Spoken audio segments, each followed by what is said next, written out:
ce que nous savons, c'est que la base militaire pouvant accueillir les policiers qui seraient affectés a une capacité maximale de 1000 policiers.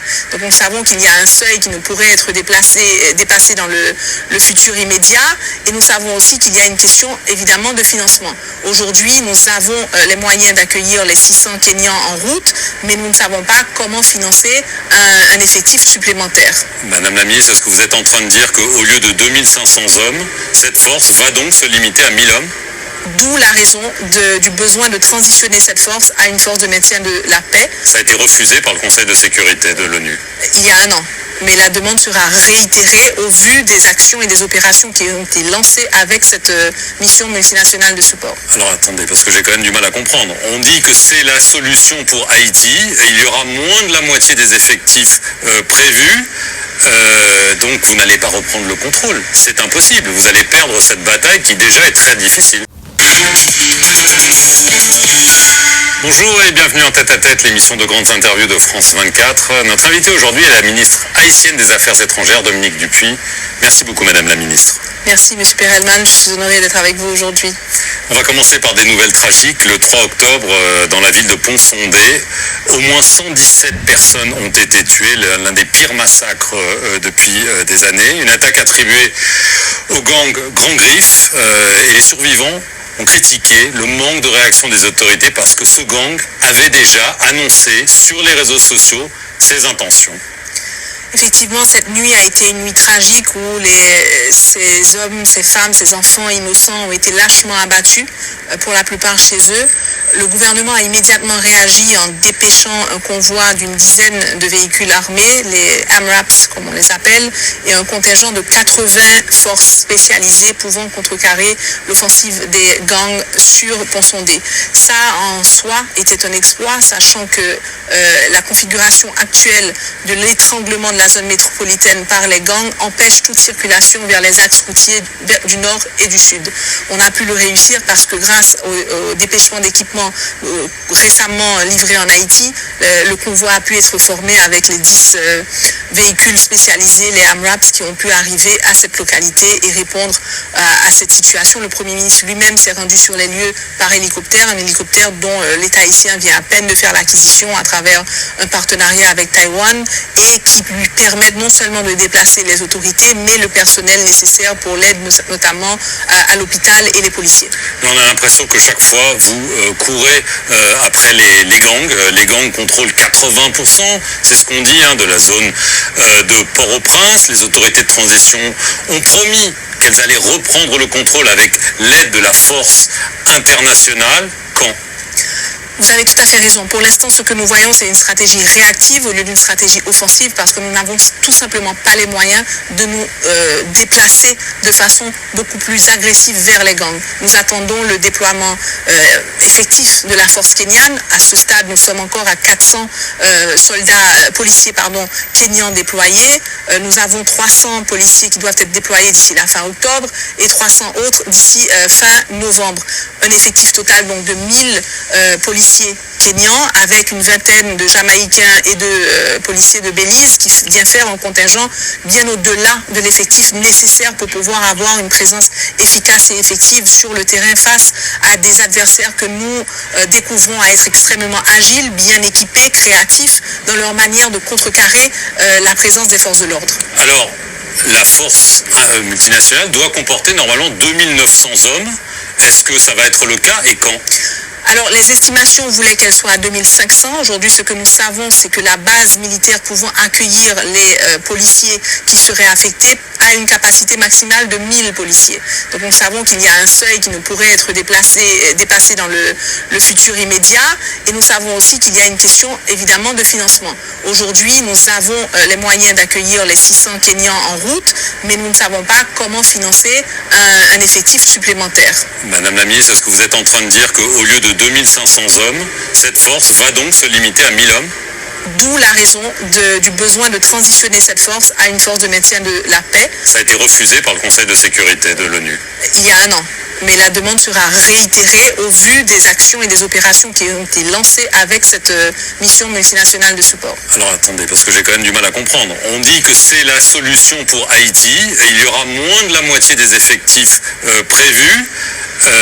Donc vous n'allez pas reprendre le contrôle. C'est impossible. Vous allez perdre cette bataille qui déjà est très difficile. Il nous faut absolument que cette transition ait lieu et qu'elle ait lieu rapidement. C'est pourquoi le projet de résolution doit être présenté d'ici à décembre et que nous espérons que les États membres et particulièrement les membres du Conseil permanent comprendront l'urgence que cette décision soit prise en soutien à la population haïtienne qui ne peut plus attendre. Alors, il y a aussi la situation humanitaire, il y a aussi la situation des enfants. J'ai pris quelques chiffres. Selon l'UNICEF, un enfant par minute est déplacé par la violence des gangs depuis cette année. Et selon le Haut Commissariat de l'ONU aux droits de l'homme, le nombre de victimes de violences sexuelles a augmenté. On parle même de viols collectifs d'enfants de moins de 5 ans.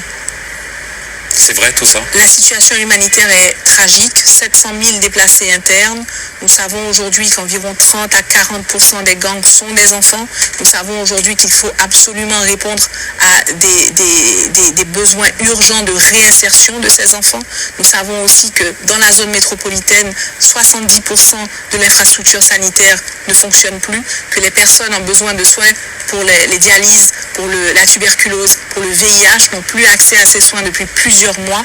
Il est extrêmement urgent que l'on puisse à la fois répondre aux besoins de rétablissement de la sécurité, mais en même temps aux besoins de rétablissement des services de base, comme les services de santé et les services éducatifs. Alors, il y a une chose, la situation humanitaire, là on parle de viol collectif. Est-ce que vous avez aussi ces informations qu'il y a des enfants de moins de 5 ans? Il y a des viols collectifs et nous savons que la violence basée sur le genre en particulier a drastiquement augmenté. On a enregistré de janvier à mai 2024 4000 cas de viols sur les femmes. Alors vous avez parlé du manque de moyens pour la force internationale, financiers et humains. Au niveau humanitaire, d'après Action contre la faim, seul 1/3 de vos besoins de financement sont assurés. Qu'est-ce que ça veut dire concrètement? Ce que ça veut dire, c'est que nous avons énormément d'efforts à faire pour percer dans un environnement où il y a énormément de compétition pour l'aide humanitaire, énormément de saturation sur des conflits qui occupent l'espace. Exactement. Et l'enjeu pour nous est de pouvoir communiquer qu'Haïti est aussi mériteux de l'appui et du soutien de la solidarité internationale, que les enfants haïtiens ne méritent pas moins que les enfants de l'Ukraine ou de Gaza, et surtout qu'en Haïti, il y a encore une véritable opportunité de résoudre cette problématique et de la résoudre rapidement. Nous parlons de 27 750 km², nous parlons de 12 millions d'habitants. Il n'y a rien d'irréalisable, il n'y a rien d'impossible si seulement nous avons les moyens adéquats au moment opportun pour répondre à la crise. Sinon, Haïti va être déclarée en famine. Nous craignons que d'ici quelques mois, nous puissions déclarer pour la première fois dans l'hémisphère américain famine si nous n'avons pas l'accompagnement nécessaire et que nous sollicitons depuis plusieurs mois maintenant pour 5,5 millions de personnes en situation d'insécurité alimentaire. La moitié de la population. La moitié de la population. Il y a des tensions avec votre voisin, la République dominicaine. Pourtant, le président dominicain Luis Abinader avait voulu normaliser les relations. Je rappelle que les frontières, il les avait fermées l'an dernier. Et là, le 2 octobre, le gouvernement annonce qu'il va expulser 10 000 Haïtiens par semaine. Il l'a non seulement annoncé, mais il a commencé à le faire. Votre réaction? Évidemment, nous regrettons énormément cette décision du président Abinader. Elle vous a surprise? Elle nous a surpris étant donné qu'il avait été conclu qu'il y aurait un climat de rapprochement entre les deux pays et que cette date du 2 octobre marque l'anniversaire d'un massacre tragique à l'encontre des Haïtiens qui avait été conduit par un dictateur dominicain, Trujillo, et que la décision d'appliquer une telle politique migratoire souveraine, soit-il, mais qui porte en elle des caractéristiques discriminatoires, où nous voyons déjà dans le flux la manière de rapatrier les personnes, que leurs droits fondamentaux ne sont pas respectés, que le seul mécanisme de sélection semble être la couleur de leur peau, et qu'ils arrivent en dehors de tous les prescrits des traités internationaux établis en la matière, c'est-à-dire en dehors des points et des zones établies pour le rapatriement, en dehors des heures établies, et sans aucun registre nous permettant de certifier qu'ils sont effectivement de nationalité haïtienne. C'est d'ailleurs le cas, nous avons déjà reçu des citoyens jamaïcains, américains, Belize qui ont atterri en Haïti. C'est du racisme d'État? Par le simple fait que leur peau était noire. Certains officiels haïtiens ont même parlé d'épuration ethnique, vous iriez jusque-là? C'est quand même un terme très connoté. Ce que nous avons fait, c'est que nous avons sollicité les services de 2 firmes internationales, d'avocats et d'universités internationales qui vont nous présenter, nous préparer un avis légal, juridique que nous allons présenter à la Cour interaméricaine des droits de l'homme, et ce sera à eux de déterminer effectivement s'il s'agit de cela. Je vais en revenir à la transition. Vous êtes ministre des Affaires étrangères d'un gouvernement de transition. Il y a un conseil présidentiel de transition. Et la promesse qui a été faite, c'est de tenir des élections d'ici le 7 février 2026. Étant donné la situation sécuritaire, humanitaire, financière, est-ce que ce n'est pas mission impossible? Honnêtement. Ces missions est possible si nous n'avons pas l'accompagnement que nous sollicitons. Mais vous ne l'avez pas. Nous l'aurons si nous réussissons en décembre. Et si nous réussissons en décembre, qu'est-ce que vous voulez dire? L'adoption de la résolution, nous permettons d'avoir la force de maintien de la paix. Nous savons aujourd'hui que pour aller aux urnes, il nous faut absolument pouvoir garantir la sécurité des personnes qui auront à voter sur tout le territoire national. Et pour cela, bien entendu, le mécanisme idéal serait de pouvoir déployer une force suffisamment large, pouvant accompagner nos policiers qui aujourd'hui, dans ma ville natale par exemple, sont 15 policiers pour 100 000 personnes, 100 000 habitants. Il est impossible pour nous d'envisager un climat suffisamment sécuritaire avec 15 policiers. Il nous faut un renforcement urgent. Ce que je peux vous dire, M. Perelman, c'est que l'engagement de ce gouvernement est entier pour la réalisation des élections. Il nous faut absolument remettre Haïti sur les rails d'une démocratie fonctionnelle. Et si nous nous cachons derrière le prétexte sécuritaire, c'est un peu l'œuf et la poule, nous ne s'en sortirons pas.